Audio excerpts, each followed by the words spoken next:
Let's now quickly take you through some more information, some more details, analyzing a very crucial naval strip.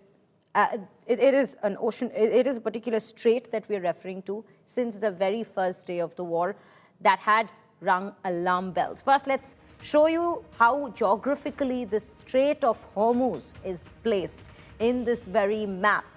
33 kilometer wide, viewers, that we are speaking of. It's a very narrow stretch in the Gulf region. Only 3 kilometers wide shipping lanes in this particular region, with 20 to 21 million barrels of crude oil moving daily from this very route. It almost accounts for 31% of the oil supply that goes out from here. That is global oil supply that we're speaking of. And it's a very vital route for the LNG, the energy supply LNG from Qatar. That is how crucial this narrow and 3 kilometer wide stretch of land is, 3 kilometer wide shipping lane stretch of water is for the entire world. And as we do bring to you where geographically it is placed, let me also take you through the oil price shocker that's so far been understood by analysts all across the world. The threat of disruption right now, viewers, is enough to send prices soaring. And there already has been that aftermath in the markets that we have seen so far. The Brent crude prices have surged amid the fears of escalation, as we're given to understand.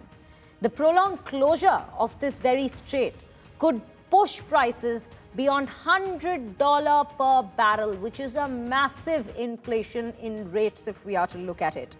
And that is what the world, the energy supply crisis, that is what the world is extremely nervous about at this point of time.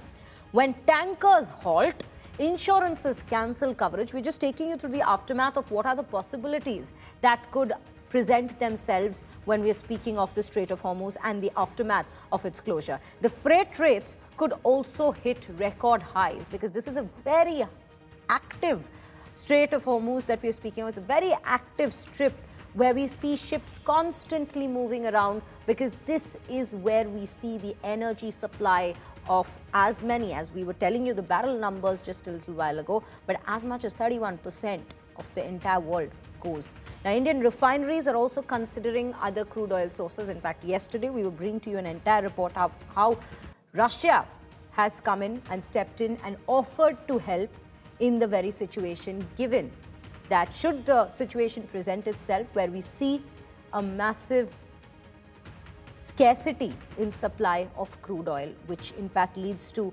prices hitting through the roof. And that is what we are speaking of here. That's the analysis which we are bringing to you, what the Strait of Hormuz's closure could mean in terms of disruptions.